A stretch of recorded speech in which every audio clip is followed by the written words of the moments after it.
우리가 주님 앞에 나와 주님께 예배드립니다. 하나님 아버지, 어쩌면 부족한 우리의 발걸음 하나님 아버지 앞에 주님 의지함으로써 나아가며 오늘 하루도 주님 앞에 예배드리러 나왔습니다. 하나님 아버지, 우리 신한교회 공동체에 하나님이 발걸음을 기억하여 주시옵소서. 하나님 아버지, 오늘 예배 가운데 주님께서 임재하여 주시옵시고 주의 은혜가 우리에게 덧입혀지게 하여 주시옵시고 우리가 주의 능력으로서 주 안에 나아갈 수 있도록 오늘도 함께하여 주시옵소서.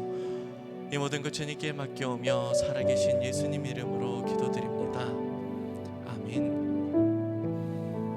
이 시간 십자가 함께 찬양하면서 우리가 이 십자가 길 묵상하며 주님 앞에 나아가도록 하겠습니다.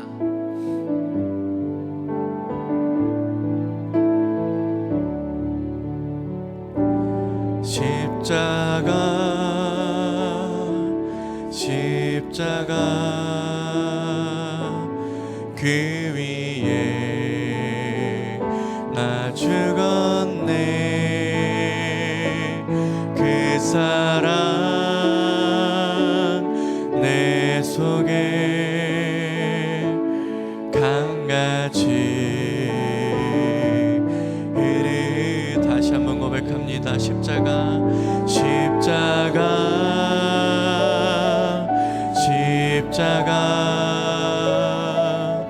그 위에 나 죽었네. 그 사랑 내 속에 예수님의 사랑이 강같이 흐르기를 우리가 고백하며 다시 한번 나아갑시다. 십자가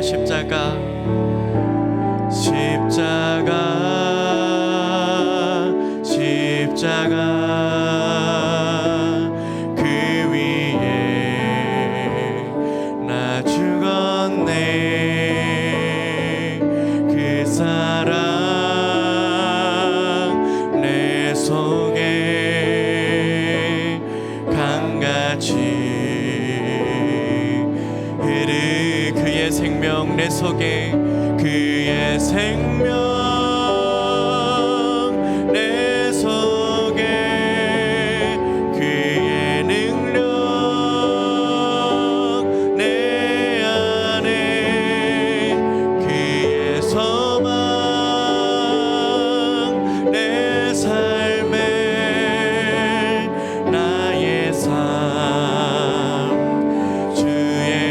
다시 한번 고백합시다. 그의 생명 내 속에 그의 능력 내 안에 그의 소망 내 삶에 예수님의 생명이 우리 안에 있습니다. 다시 한번 우리가 고백합시다. 그의 생명 내 안에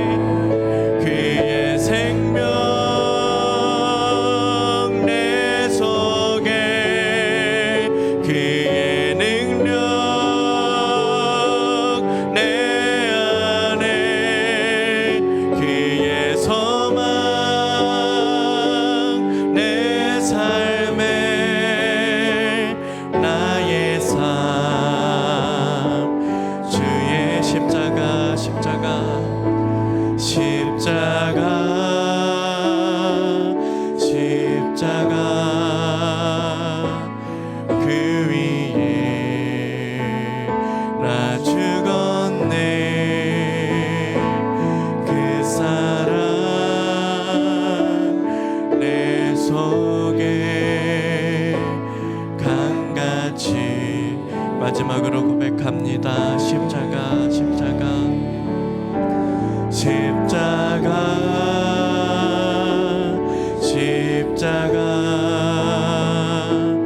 그 위에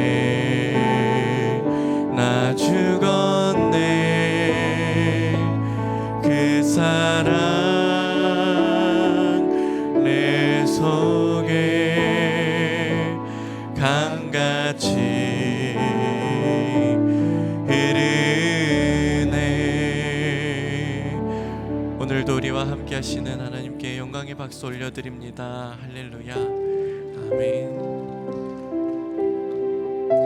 이 시간 우리의 연약함을 고백하며 주님 앞에 찬양으로 나아가면 좋겠습니다. 언제나 내 모습 함께 찬양하겠습니다.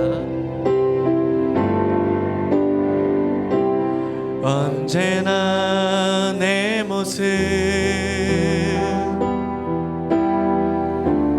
너무나 부끄러워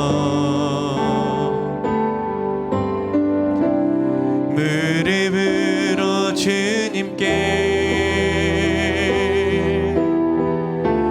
기도로 가오니 나 홀로 서 있는 나 홀로 서 있는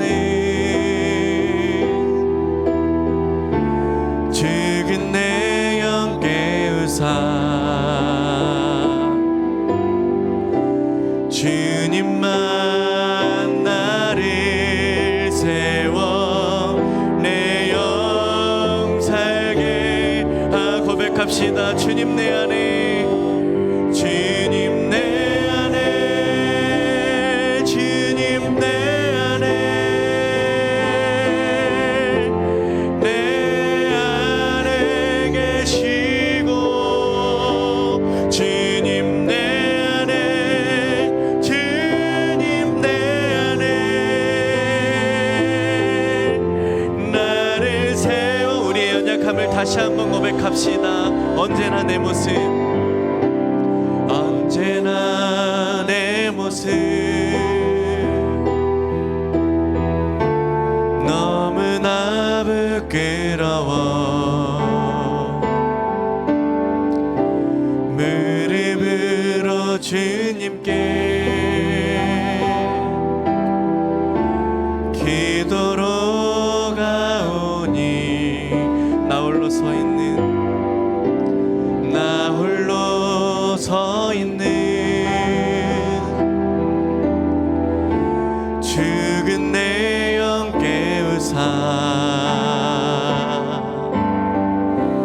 주님만 나를 세워 내 영 살게 하소서 고백합시다. 주님 내 안에 주님 내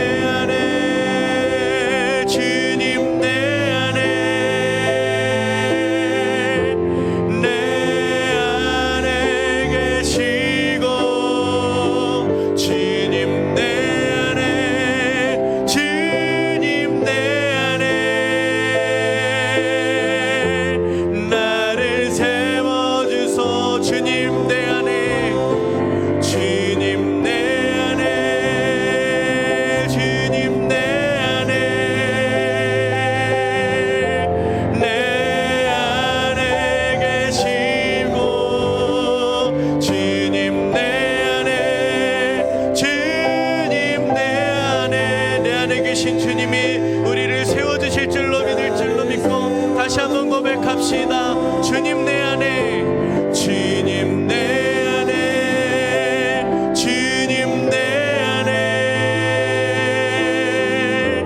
내 안에 계시고 주님 내 안에 주님 내 안에 나를 세워주소서. 세우신 하나님께 영광의 박수 올려드립니다. 아멘.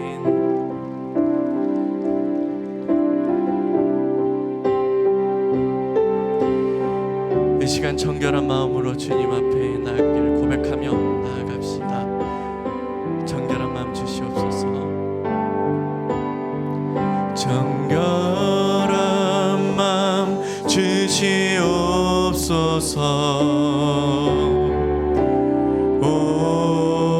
주님 정직한 영을 새롭게 하소서. 다시 한번 고백합시다. 정결한 마음 주시옵소서. 정결한 마음 주시옵소서.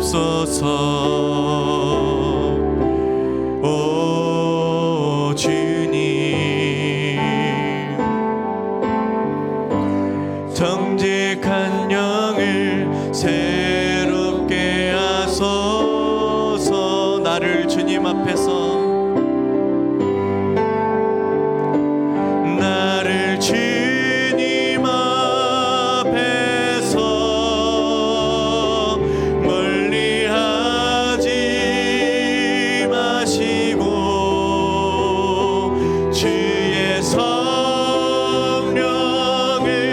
거두지 마옵소서.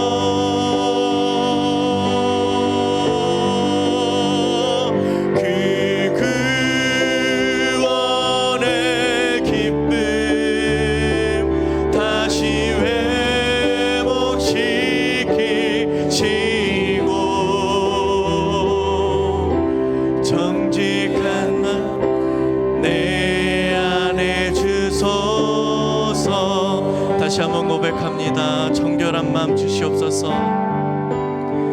정결한 마음 주시옵소서. 오 주님, 정직한 영을 새롭게 하소서. 정결한 마음 주시옵소서. 정결한 마음 주시옵소서. 오 주님, 정직한 영을 새롭게 하소서. 나를 주님 앞에서 멀리하지 마시고, 나를 주님 앞에서 멀리하지 마시고, 주의 성령을 거두지 마옵소서. 주님 우리를 회복시키시옵소서.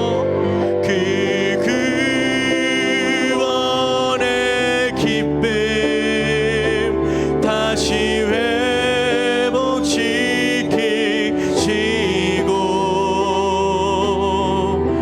변치 않는 마음 내 안에 주소서.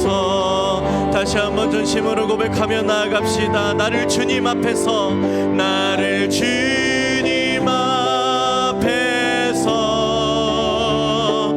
멀리하지 마시고, 주의 성령을 거두지 마옵소서.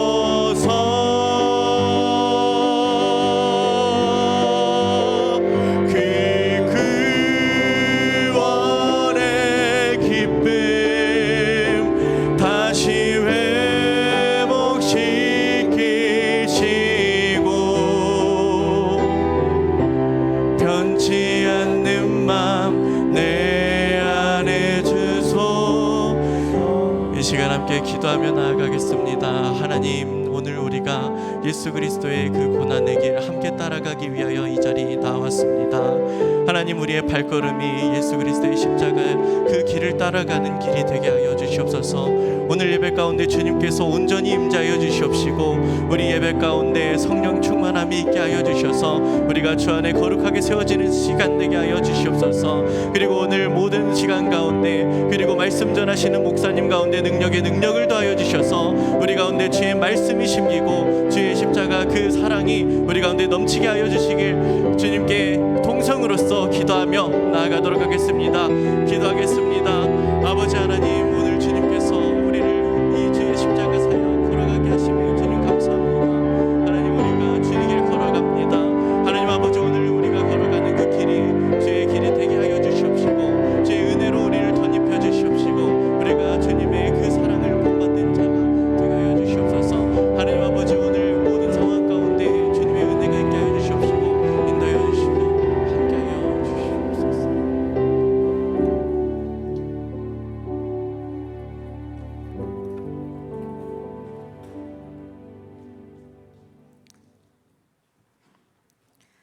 사랑 많으신 아버지 하나님, 우리 주님, 우리를 위해 그 부끄러움과 수치를 당하시고, 우리를 위해 억울함과 고통을 당하시고, 우리를 위해 피와 물을 다 쏟으시고 아파하시면서도 바보 같으신 우리 주님은 우리를 걱정하시고 기뻐하고 평안하기를 원하신 사랑만 있으신 우리 주님, 참으로 감사합니다.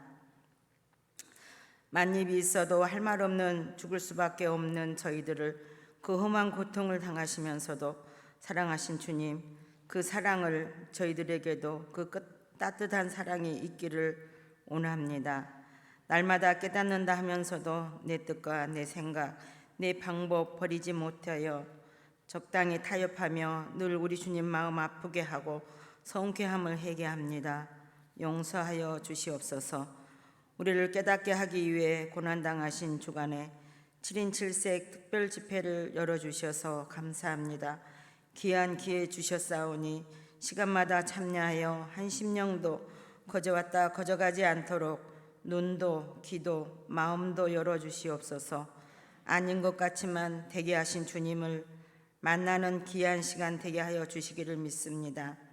사랑 많으신 아버지 하나님, 우리의 간절한 기도를 들어주시옵소서. 사랑하시는 김준하 사모님, 오늘 수술하실진데 집도하시는 의사의 손길에 성령 아버지 함께하여 주시옵소서. 이 수술이 마지막 수술이기를 진실로 원합니다. 다시는 제발도 전이도 없이 깨끗하게 나을 수 있도록 치료의 강선을 비춰 주시옵소서. 항암하는 자, 이식을 기다리고 있는 자, 의사가 치료할 때 치료되게 하시고 약을 먹을 때 약이 되게 하여 주시옵소서. 아버지 하나님, 울고 있는 이 땅도 치료하여 주시옵소서. 전쟁으로 인하여 지진으로 인하여 울며 부르짖는 이 땅의 모든 사람들의 아우성을 들어주시옵소서. 모든 것이 우리들의 잘못임을 알고 있지만 그래도 늘 용서하여 주셨던 아버지 하나님, 우리의 평강을 원하시고 기뻐하기를 원하신 하나님, 용서하여 주시옵소서.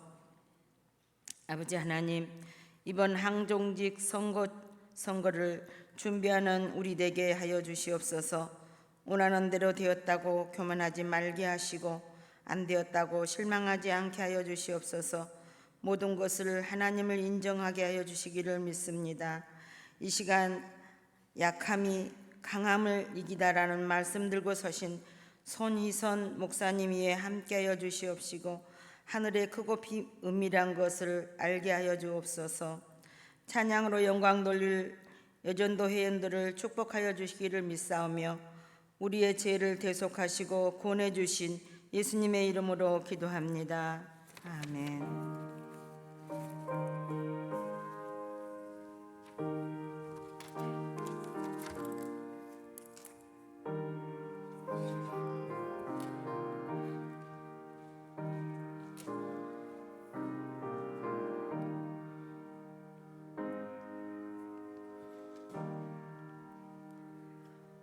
찬송가 96장 찬양하겠습니다.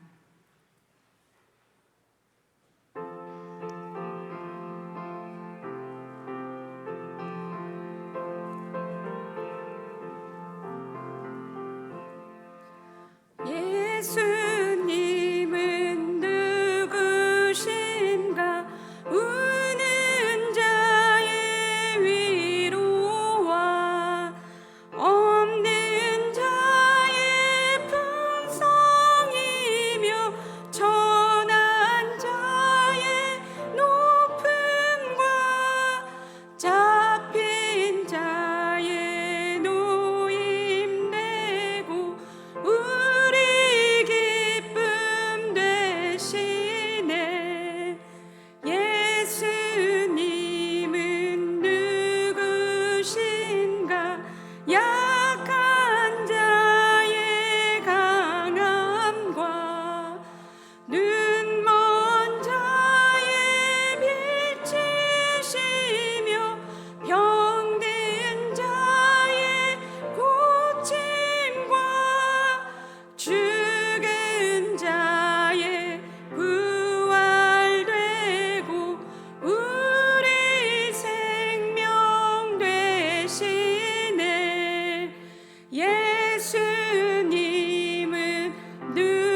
입관 예식 광고입니다.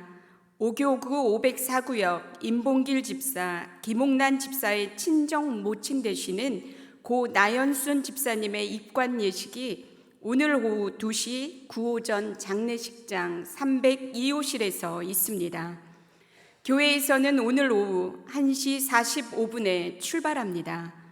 해당 부서는 일경조 2팀 504구역입니다. 성도님들의 많은 위로와 기도 부탁드립니다. 오늘 하나님께서 우리에게 주시는 말씀은 고린도후서 12장 7절부터 10절까지의 말씀입니다. 고린도후서 12장 7절부터 10절까지의 말씀입니다. 이 말씀은 신약성경 299쪽에 나와 있습니다. 하나님의 말씀을 봉독합니다. 여러 계시를 받은 것이 지극히 크므로 너무 자만하지 않게 하시려고 내 육체의 가시 곧 사탄의 사자를 주셨으니 이는 나를 쳐서 너무 자만하지 않게 하려 하심이라. 이것이 내게서 떠나가게 하기 위하여 내가 3번 주께 간구하였더니 나에게 이르시기를 내 은혜가 내게 족하도다. 이는 내 능력이 약한 데서 온전하여짐이라 하신지라. 그러므로 도리어 크게 기뻐함으로 나의 여러 약한 것들에 대하여 자랑하리니 이는 그리스도의 능력이 내게 머물게 하려 함이라. 그러므로 내가 그리스도를 위하여 약한 것들과 능욕과 궁핍과 박해와 곤고를 기뻐하노니 이는 내가 약한 그때에 강함이라. 아멘. 하나님께서 이 말씀을 통하여 은혜 주시기를 원합니다.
you.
오늘은 고난주간 7일 7색 둘째 날입니다. 약함이 강함을 이기다라는 제목으로 열린 베델교회를 섬기시는 손희선 목사님께서 말씀을 전해 주시겠습니다.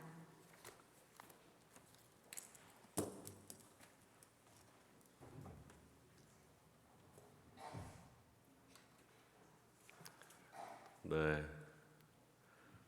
우리 신앙교회 성도 여러분 만나서 반갑습니다. 네, 둘째 날 고난주간 특별 새벽기도에 우리 신앙교회 성도님들을 이렇게 만나 뵙게 돼서 너무 감사하고 오늘 특송을 해주셨더랬는데 무슨 군대인 줄 알았습니다. 예. 너무 잘하시더라고요. 여러분 다시 한번 좀 박수 한번 좀 보내주십시오.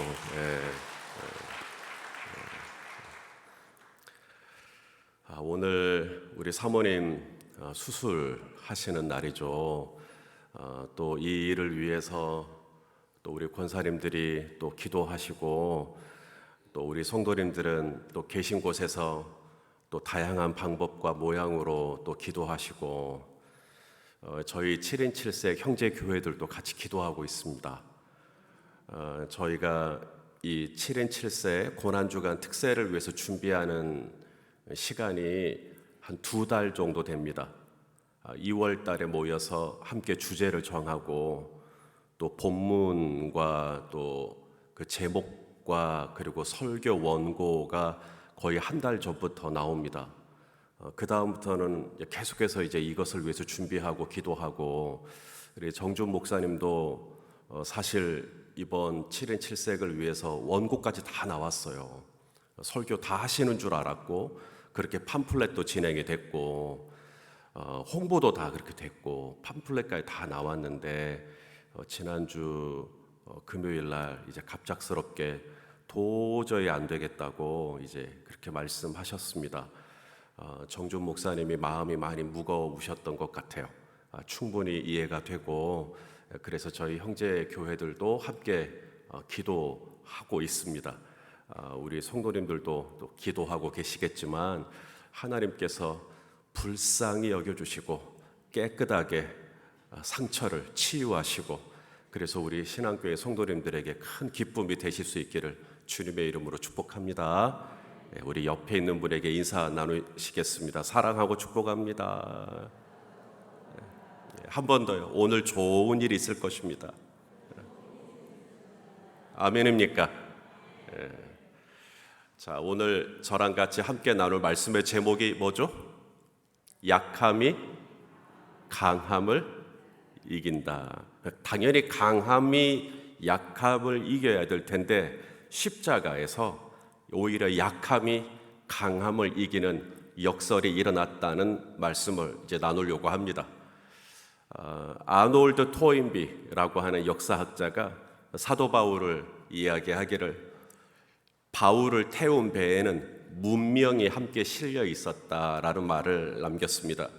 이 말이 나오게 된 배경이 뭐냐면 사실 사도 바울은 아시아에서 복음을 전하고 싶었거든요. 그런데 성령님이 자꾸 막으시는 것입니다. 아시아에서 복음을 전하지 못하도록. 그래서 하나님 이제 어떻게 해야 합니까? 라고 했더니 하나님이 이제 마게도냐 사람의 환상을 보여주셨습니다.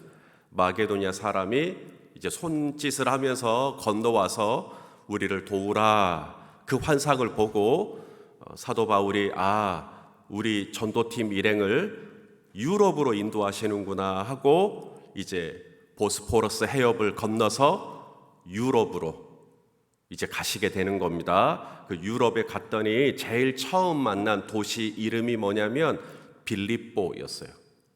이 빌립보에서 사도 바울은 큰 고초를 겪게 됩니다. 감옥에 갇히게 돼요. 감옥에 갇히게 되었지만 사도 바울은 원망하지 않고 오히려 하나님을 찬미합니다. 하나님을 찬미하고 기도하며 빌립보 감옥에서 놀라운 일이 일어나죠. 이 지진의 옥토가 흔들려요. 지진이 일어난 겁니다. 옥토가 흔들리고 옥문이 다 열리고 죄수들의 손발을 묶어 있던 착고가 다 풀리고 초자연적인 역사죠. 그래서 간수장이, 죄수들을 지키는 간수장이 문도 다 열렸겠다, 착고도 풀렸겠다, 다 도망갔겠구나라고 생각을 하고 칼을 빼어서 자결하려고 합니다. 그때 사도 바울이 스톱, 죽지 마라, 우리 다 여기 있다. 죄수들이 사도 바울의 통제를 받고 아무도 탈옥을 안 한 거예요. 간수장이 깜짝 놀래죠. 그래서 간수장이 사도 바울 앞에 무릎을 꿇습니다. 내가 어떻게 해야 구원을 얻겠습니까? 그때 사도 바울이 복음을 전하죠. 이 간수장에게 전했던 복음이 뭐죠? 유명한 말씀입니다. 주 예수를 믿으라. 그리하면 너와 내 집이 구원을 받으리라. 유명한 말씀이죠. 이 말씀을 받고 간수장이 예수님 믿기로 결정하고 집으로 돌아가서 가족과 다 함께 세례를 받고 그렇게 해서 세워진 교회가 빌립보 교회입니다.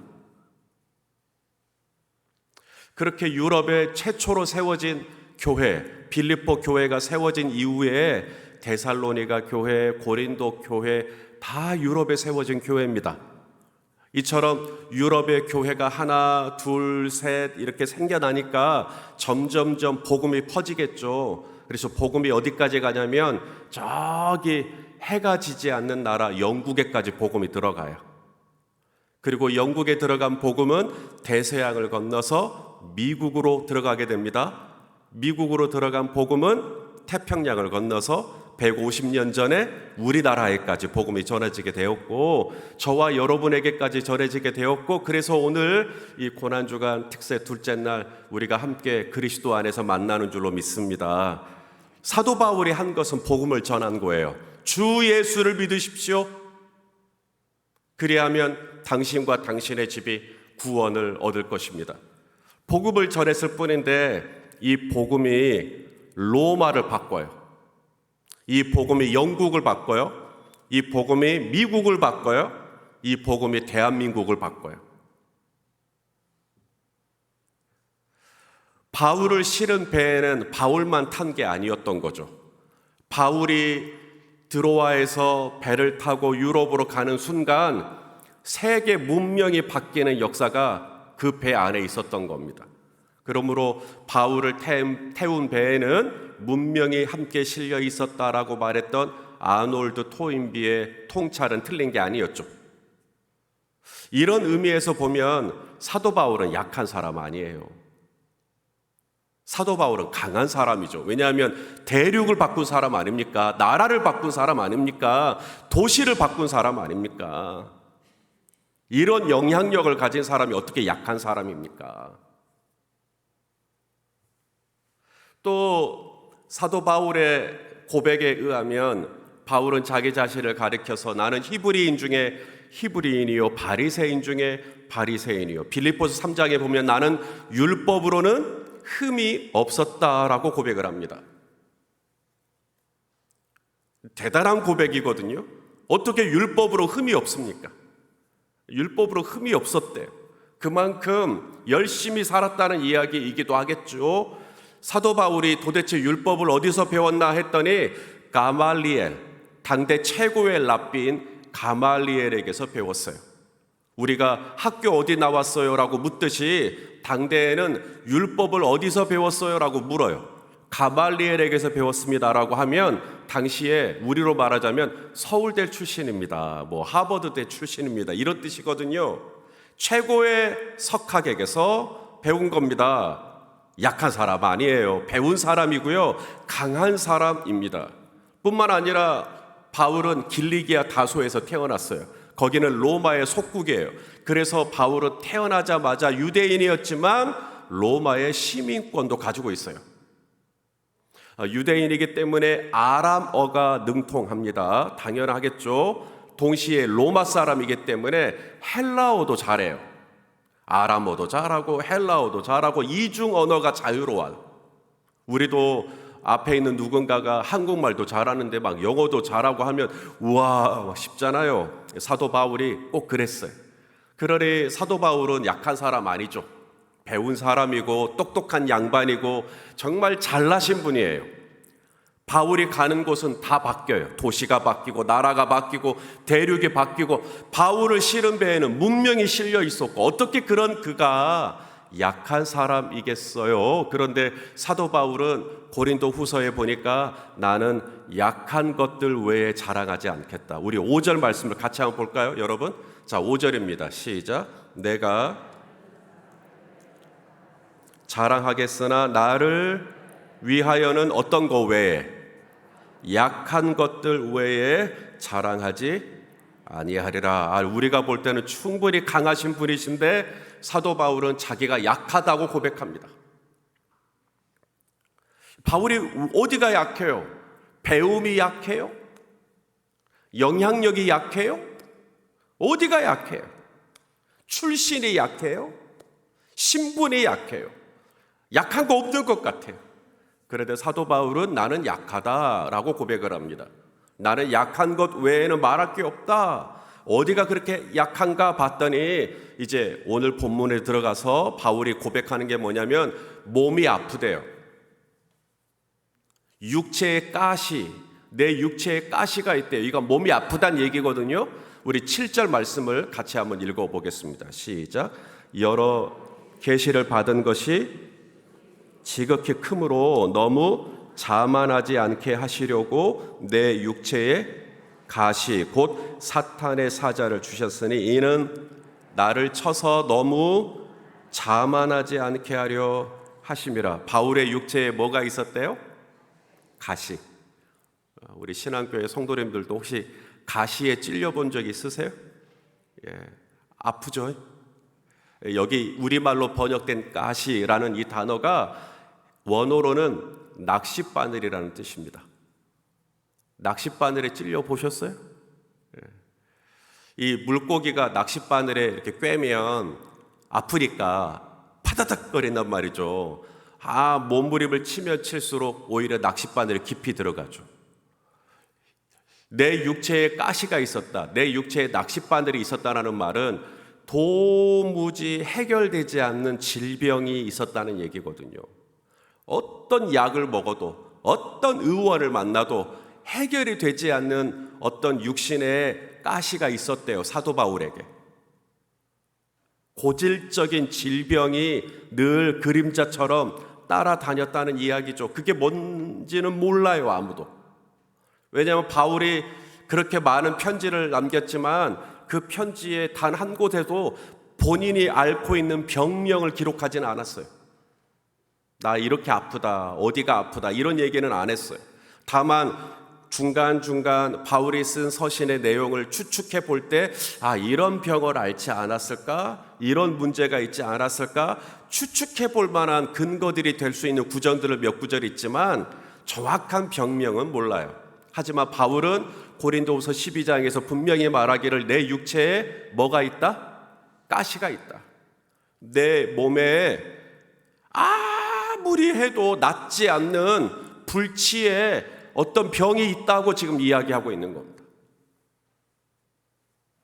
학자들은 바울이 앓고 있는 이 가시에 대해서 대체적으로 많이 이야기하는 것 중에 하나가 안질이라고 하는 병이에요.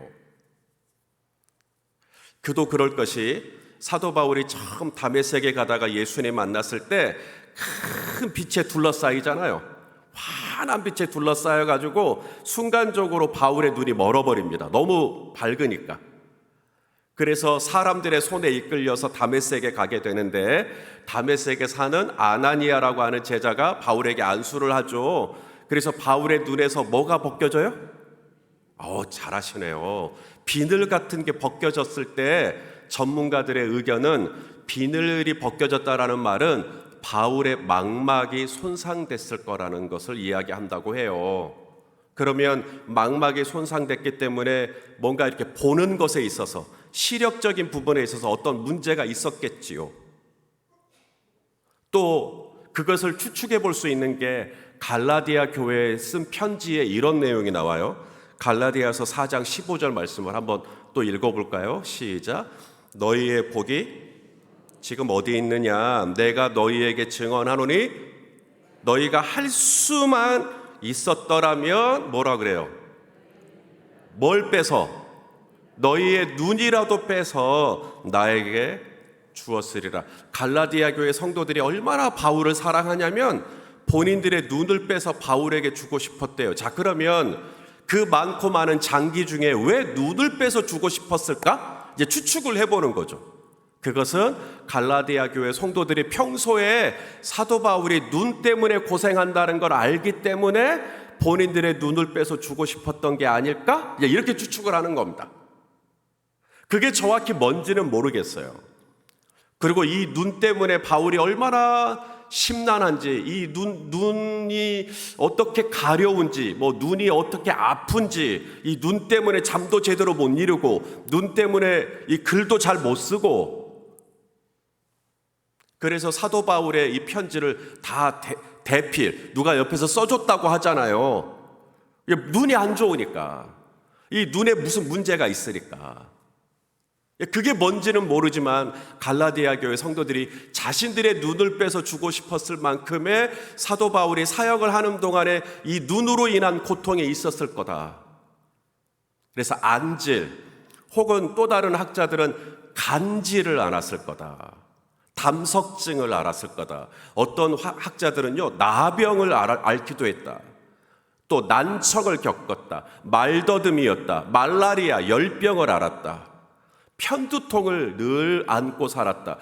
여러 근거들을 찾아서 이런 얘기들을 하거든요. 그렇다면 이런 복잡한 병들이 정말로 사도 바울의 한 몸에 다 있었다면 사도 바울은 그야말로 걸어다니는 종합병원입니다.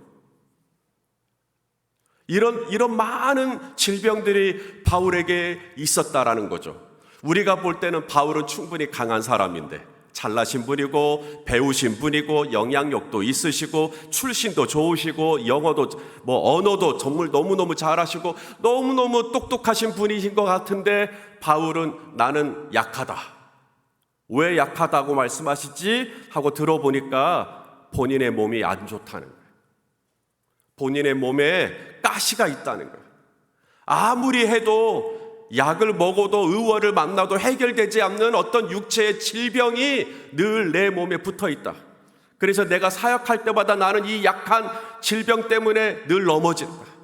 이 질병 때문에 늘 고통을 당한다. 라고 지금 고백을 하고 있는 거죠. 그런데 이 육체의 가시라는 게 사도 바울에게만 있는 게 아니라 우리 예수님에게도 있었어요. 우리 신앙교회 성도님들이 볼 때는 우리 예수님 사역하실 때 늘 건강하셨을까요? 아니면 예수님도 육신을 입고 있으시니까 때로는 아프셨을까요? 잘 모르시겠어요? 자, 이사야서 53장 5절 말씀을 같이 한번 보시겠습니다. 이사야서 53장 3절이죠. 53장 3절 말씀을 한번 읽을게요. 시작. 그는 멸시를 받아 사람들에게 버림받았으며 간고를 많이 겪었으며, 그 다음 뭐라 그래요?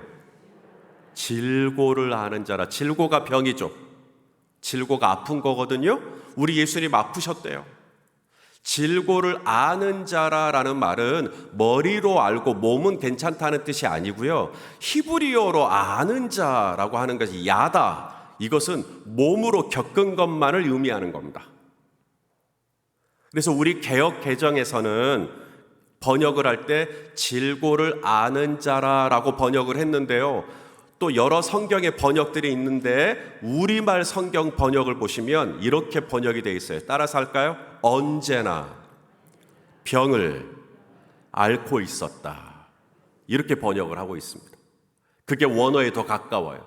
예수님이요, 하나님의 아들이시잖아요. 그리스도시잖아요. 그 예수님도, 하나님의 아들이신 예수님도 언제나 몸에 병을 앓고 있었다. 그게 정확히 무슨 병인지는 모르지만 이사야 선지자는 말합니다. 예수님은 아팠대요. 늘 질병이 있었대요. 사도 바울도 마찬가지예요. 그에게는 육체에 가시가 있었대요. 어떻게 해도 치유되지 않는 불치의 병이 사도 바울의 사역 내내 따라다녔다는 것입니다. 그러니 오늘 저와 여러분도 혹시 아프십니까? 우리 신앙교회 성도님들 중에도 지금 이 육체의 가시를 가지신 분이 계십니까? 아무리 해도 고쳐지지 않는, 아무리 약을 먹어도 치유되지 않는, 아무리 내가 몸 관리를 한다고 하고 수술을 받고 해도 여전히 그 문제로 끙끙 앓고 있는 육체의 가시가 있다면 그건 여러분 잘못 아닙니다. 당신의 몸이 아픈 것은 그냥 아픈 거예요. 예수님도 아프셨어요. 바울도 아프셨어요. 육신의 몸을 입고 있는 저와 여러분은 아플 수 있는 거예요. 여러분이 잘못을 해서 코로나 걸린 거 아니에요. 여러분이 무슨 죄를 지어서 열병을 앓게 된 것, 독감을 앓게 된 거 아니라고요. 그냥 아픈 거예요. 사도 바울이 자신의 약한 것을 이야기하죠. 그 중에 첫 번째가 본인의 몸이 진짜로 아프다는 거예요. 그 다음 두 번째가 뭐냐면 이제 그렇게 몸이 아프니까 사도 바울이 기도를 했을까요? 안 했을까요? 이제 몸이 아프니까 여러분들도 몸이 아프면 기도하시잖아요. 그래서 바울도 기도를 합니다. 3번을 기도합니다. 그런데 하나님이 안 들어주시는 거죠. 자, 오늘 본문 말씀을 같이 또 보겠습니다. 8절과 9절이네요. 같이 한번 읽어볼까요? 시작. 이것이 내게서 떠나가게 하기 위하여 내가 몇 번? 3번 주께 간구하였더니 나에게 이르시기를 내 은혜가 내게 족하도다. 따라서 합시다. 내 은혜가 내게 족하도다. 이것만 딱 따로 떼어넣어서 보면 되게 은혜로운 것 같아요. 우리 목회자들이 성도님들 신방할 때 액자에다가 내 은혜가 내게 족하도다 이렇게 써서 주시면 와, 말씀이 너무 좋아요 하실지 모르겠어요. 근데 이 말씀이 무슨 뜻이게요? 이 뜻입니다. 사도 바울이 그렇게 기도를 했는데 안 들어주시는 거죠. 응답이 없어요. 이게 바울의 약함입니다. 아니, 바울 같은 분이 기도를 하는데 응답이 없어요. 여러분, 바울이 어떤 분이에요? 바울이 그 천막 깁는, 천막 짓는, 천막 만드는 일을 했잖아요. 텐트 메이커. 그래서 그 가죽공예 하시는 분들이 앞치마를 두르듯이 사도 바울도 천막 만드는 일을 할 때 앞치마를 둘렀는데 바울이 입고 있던 앞치마를 가지고 아픈 사람 위에 얹으면 어떻게 됐죠? 벽이 나왔어요. 사도 바울이 안수를 하면 보블리오의 열병이 떠났어요. 또 바울이 꾸짖으면 귀신 들려서 점치던 여종이 있잖아요. 귀신이 나갔어요. 아니, 바울 때문에 예수 믿은 사람이 몇 명이고, 바울 때문에 성령 받은 사람이 몇 명이고, 바울 때문에 세워진 교회가 몇 명이고, 바울 때문에 변화된 나라가 몇 나라고, 그런 위대한 하나님의 사도도 그렇게 기도를 했는데 하나님이 아직까지 응답이 없는 문제가 있을 수 있다는 거죠. 우리 조지 뮬러 5만 번 기도 응답을 받았다. 막 우리가 열광하죠. 5만 번? 여러분, 사도 바울이 받은 응답을 한번 세하려 볼까요? 5만 번일까요? 10만 번일까요? 그 이상일 수도 있겠죠. 그렇게 많은 기도의 응답을 체험한 바울도 어떤 기도의 제목은 하나님이 응답이 없어요. 이게 바울의 연약함입니다. 하늘에서 불이 떨어지게 했던 엘리야도 응답이 안 되는 제목이 있을 수 있다는 거죠. 여러분, 바울만 이런 문제를 가지고 있는 게 아니라 예수님도 마찬가지였어요. 예수님이 겟세마네 동산에서 뭐라고 기도하셨는지 기억하시죠? 내 아버지여, 할 만하시거든 이 잔을 내게서 지나가게 해주십시오. 그 기도 응답됐죠? 안 됐죠. 예수님이 누구신데요? 하나님의 아들이시잖아요. 아들이 기도를 해도 안 되는 거예요. 하나님의 아들이 기도를 해도 안 되는 거예요. 그 아들이신 예수님이 그 문제를 놓고 어떻게 기도를 했다고요? 땀이 땅에 떨어지는 뭐같이? 핏방울같이. 그렇게 기도를 해도 안 돼요. 그러니 하나님의 아들이신 예수님도 아무리 기도해도 안 되는 문제가 있고, 그의 앞치마와 손수건만 얹어도 병이 낫는 사도 바울도 아무리 기도해도 안 되는 문제가 있는데, 우리 신앙교회 성도님들, 저도 마찬가지고요, 우리가 아무리 기도를 해도 안 되는 문제가 있을 수 있겠죠. 이게 바울의 연약함입니다. 기도를 했는데 하나님이 아직까지 응답이 없는 거예요. 도무지 언제 좀 하나님이 응답하실지 아직도 모르겠는 거죠. 이게 바울의 약함이에요. 나는 아무리 기도해도 하나님이 안 들어주시네요 라고 하는 이 약함의 문제를 지금 바울이 이야기하고 있는 겁니다. 바울에게 있는 또 하나의 약함이 있어요. 그것은 주변 상황이었어요. 자, 오늘 본문 우리 10절 말씀을 같이 한번 읽어볼까요? 자, 10절 말씀을 한번 보여주시겠어요? 오늘 본문 12장 10절, 혹시 준비가 안 됐으면 우리 말씀을 같이 읽죠. 시작. 그러므로 내가 그리스도를 위하여 약한 것들과 그 다음에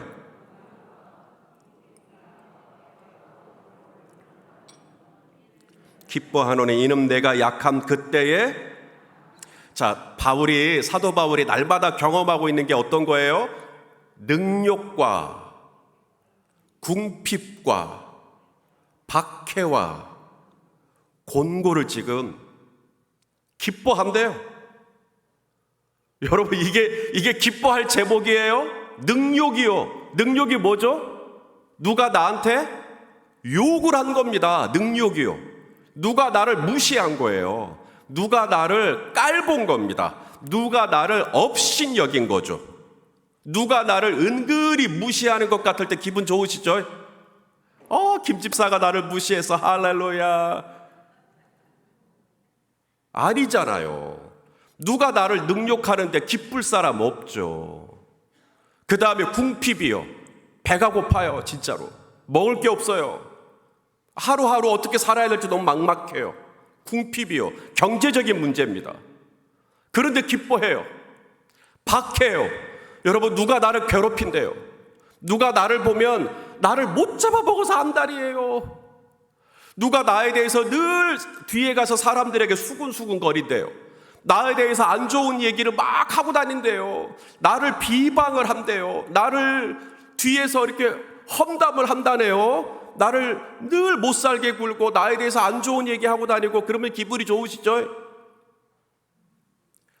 곤고는 어때요? 곤고는 스트레스를 말합니다. 나를 괴롭혔다는 이야기거든요. 그것 때문에 밤잠을 설쳐요. 그런데 그런 문제가 있는데도 사도 바울이 기뻐한대요. 우리가 생각하는 강함, 그리스도 안에 있는 강함은 뭐냐면, 내 몸이 아픈 게 아니라 내 몸이 나았다. 저는 오늘 치유받았습니다, 여러분. 그러면 우리가 막 박수 쳐주죠. 그리스도 안에서 영광이다. 그리스도 안에서 승리하셨구나. 여러분, 저 오늘 기도 응답 받았어요. 저 15년 동안 기도하던 문제였는데 드디어 제 남편이 구원받았어요. 지난주에 세례 받았어요. 할렐루야. 우리는 이게 영광이고 이게 승리예요. 여러분, 제 주변의 상황은 너무나 평안해요. 가정도 평안해요. 직장도 평안해요. 인간관계도 복잡할 게 없어요. 사람들이 다 나를 좋아해줘요. 제 주변에는 제가 온통 좋아하는 분들밖에 없어요. 이것 평안이고, 이것이 그리스도 안에 있는 영광이고 승리고 축복이고, 우리 그렇게 배워왔고 그렇게 가르쳤고. 하지만 오늘 사도 바울은 육체에 가시가 있고 아무리 기도해도 하나님이 들어주시지 않고, 여전히 내 주변의 상황은 능욕과 궁핍과 박해와 곤고와 이런 어려움들 투성이고 사방이 쥐레밭 같은 거예요. 하루도 바람 잘 날이 없는 거예요. 하루도 평안할 날이 없는 거예요. 또 이런 문제가 꽝, 또 저런 문제가 꽝.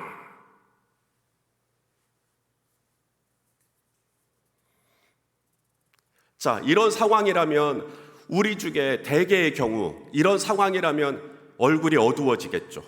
대개의 경우 이럴 때 우리가 우울해지겠죠. 이럴 때 대개 우리 마음이 다운이 되겠죠. 기쁨이 사라지겠죠.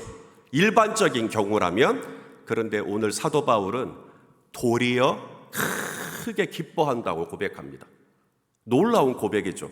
그렇게 약한데. 자, 오늘 본문 몇 절이죠? 자, 9절이네요. 우리 9절 말씀을 같이 한번 읽어보겠습니다. 시작. 나에게 이르시기를 내 은혜가 내게 족하도다. 이는 내 능력이 약한 데서 온전하여 짐이라 하신지라. 그러므로 도리어 얼마큼? 지금 여름 너무 작으세요. 얼마큼? 옳지. 도리어 크게 기뻐함으로 나의 여러 강한 것들을 자랑하는 게 아니라 약한 것들을 자랑을 한다는 거예요. 이게 놀라운 거잖아요. 우리는요, 몸이 아프면 부끄러워서 말을 못해요. 우리는요, 기도응답 못 받으면 부끄러워서 말을 못해요. 우리는 내 주변의 상황에 이렇게 능력과 궁핍과 박해와 곤고가 있으면 저 사실 이래요 라고 얘기하면 저 양반 목회 되게 못한가 보다. 저 양반 뭔가 성격적으로 문제가 있으니까 늘 주변에 저런 사람들이 꼬이는 거 아니야? 이렇게 판단받고 비난받을까 봐 말도 못해요. 약한 것을 약하다고 말을 못해요.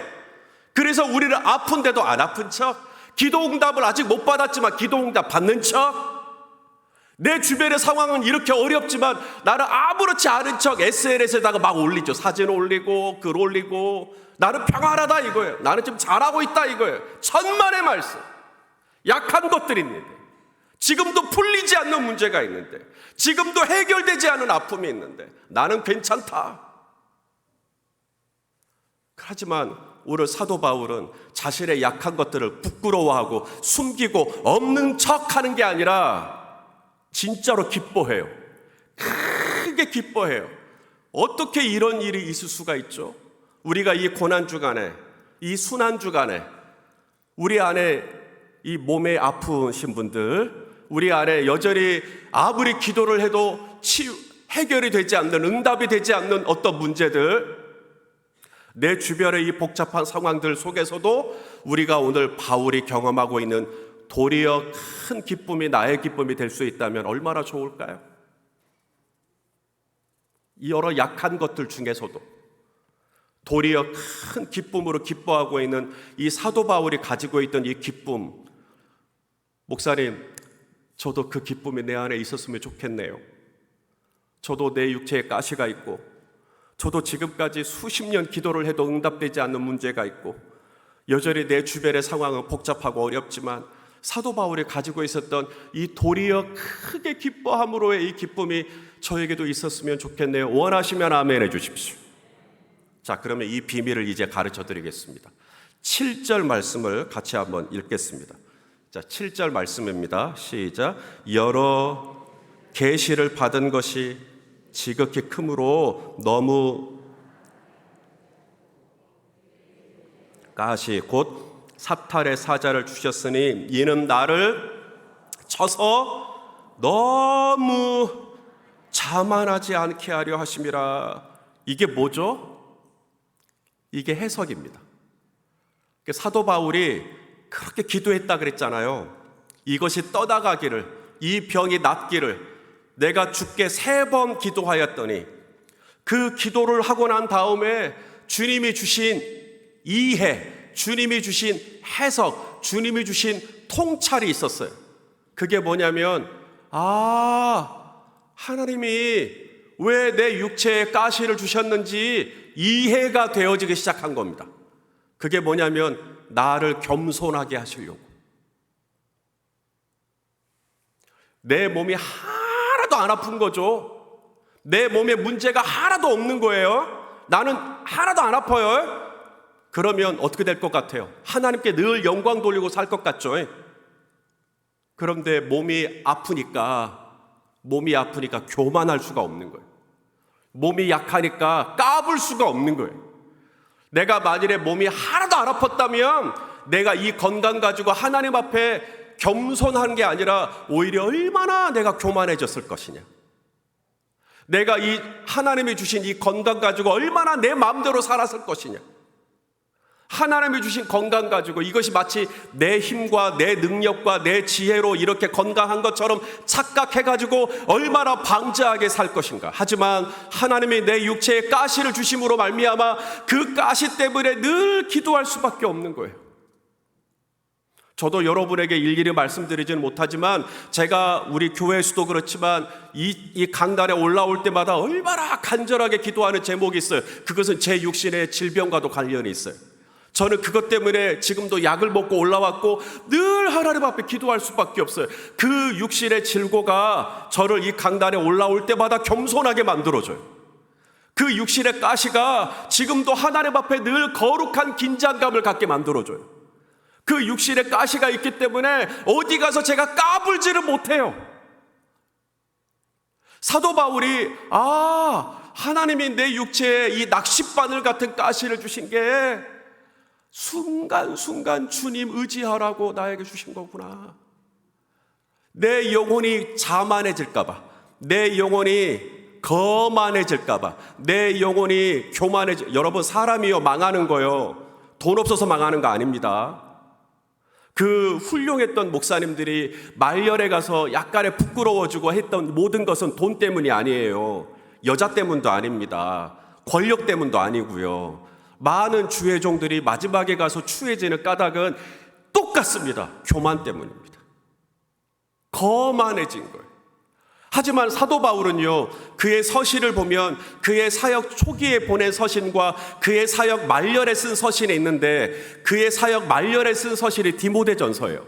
디모데전서 말씀을 하나 보시죠. 디모데전서 1장 15절 말씀입니다. 읽어보시겠습니다. 시작. 미쁘다 모든 사람이 받을 만한 이 말이여, 그리스도 예수께서 죄인을 구원하시려고 세상에 임하셨다 하였도다. 죄인 중에 누가? 저기 김집사님이 괴수잖아요. 진짜로 김집사님이 괴수인갑네. 몇몇 분이 웃으셨어요. 맞아요. 그 김집사가 괴수예요. 죄수 중에 누가 괴수예요? 저기 박집사가, 저기 최집사가. 아니죠. 누가 괴수예요? 내가. 그래서 사도 바울은 마지막까지 그의 사역이 순결했던 겁니다. 그는 늘 겸손했어요. 도대체 사도 바울은 그렇게 엄청난 영향력을 가지고, 대개는 이런 영향력을 갖거나 또 이런 명성을 갖거나 하면 사람이 약간의 조금 안 좋아지기도 하는데, 사도 바울은 끝까지 자신을 겸손함으로 지켜낼 수 있었다면, 도대체 사도 바울의 이 겸손의 원천이 어딘가? 도대체 어디서 사도 바울은 이렇게 날마다 또 겸손해지고 또 겸손해지고 나중에는 자기 자신을 죄인 중에 괴수라고까지 표현할 도록, 왜 어쩌면 이렇게 나이가 들면 들수록, 사역이 오래되면 오래될수록 점점 더 겸손해지시지? 봤더니 연약함 때문에 그런 거예요. 몸이 늘 아파요. 기도를 해도 여전히 응답되지 않는 문제가 있었던 거예요. 아무리 하나님 앞에 기도를 해도 내 주변의 상황은 늘 힘든 거예요. 아시는 것처럼 사도 바울을 거스르고 사도 바울을 대항하고 사도 바울을 대적하고 사도 바울에 대해서 악한 말을 하는 사람들이 얼마나 많았습니까? 바울에게 늘 이런 인간관계의 어려움이 수없이 있었던 거죠. 근데 바로 그런 것들 때문에 바울이 또 겸손해요. 기도를 했는데 하나님이 다 들어주셨다. 얼마나 제 자신이 아주 그냥 교만이 하늘을 찌를까요? 내가 기도하면 다 들어주시는데. 그런데 어느 때는 땀이 땅에 떨어지는 핏방울 같이 기도했는데도 안 돼요. 그때 사람이 겸손해집니다.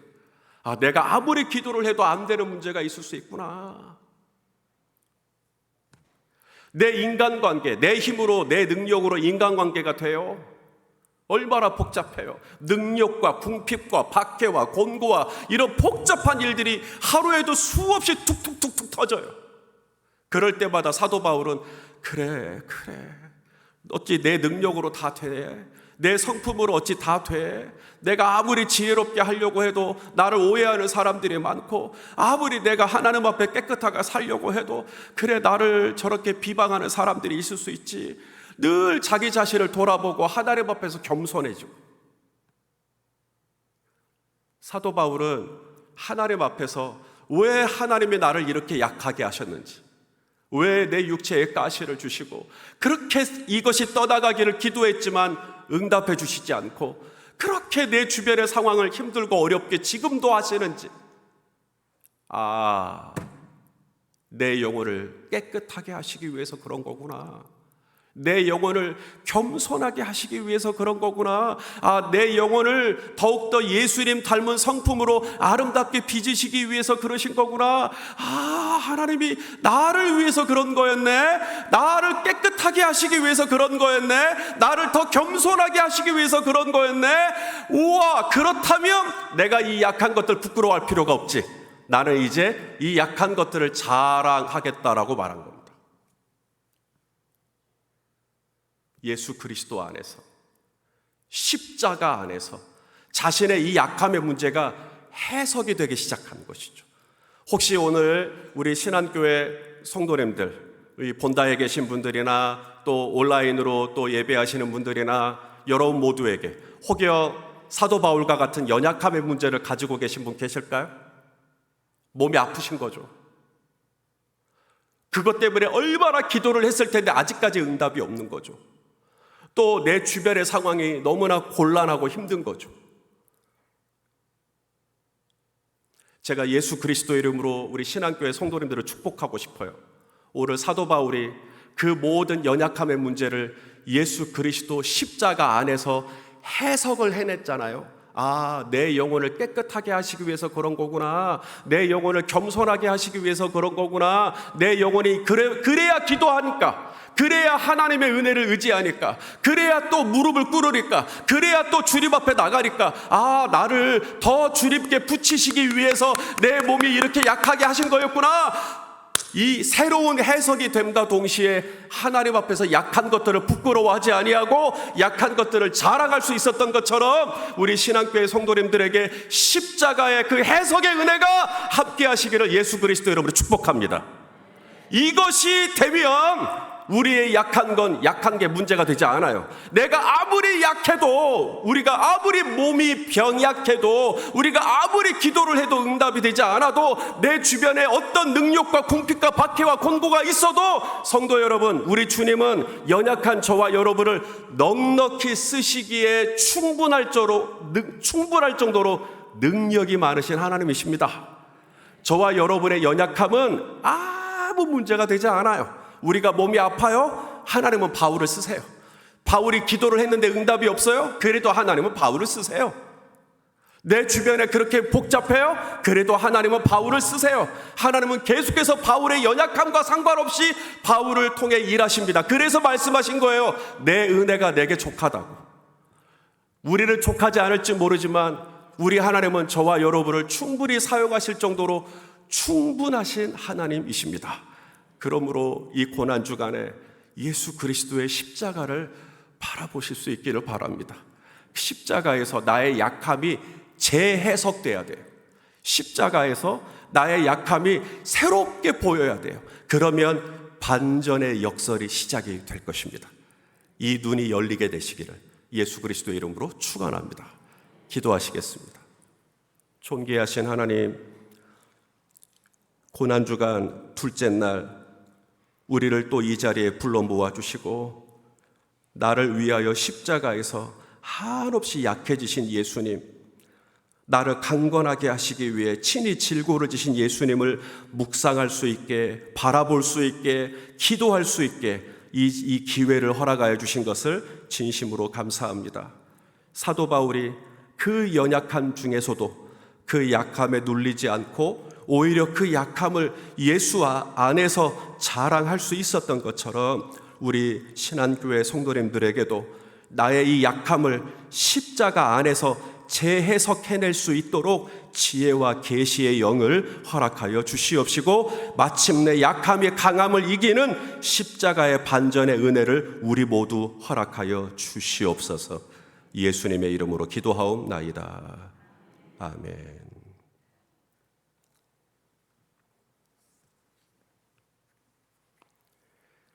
제가 축도하고 마치면 되는 거죠? 기도하시겠습니다. 이제는 우리 주 예수 그리스도의 놀라우신 은혜와 아버지 하나님의 만극하신 사랑하심과 보혜사 성령님의 충만하신 위로하심과 교통하심이 여전히 나는 약하지만 그런 나를 넉넉히 쓰실 수 있는 하나님, 또 나의 약함을 통해 나를 더 깨끗하게 하시는 하나님을 찬양하며 하나님을 바라보기를 원하는 이곳에 계신 모든 신안교회 성도님들 삶과 가정과 일터와 직장 위에와 또 온라인으로 예배하신 각 초소 위에 이제로부터 영원까지 함께 계시옵기를 간절히 축원하옵나이다. 아멘.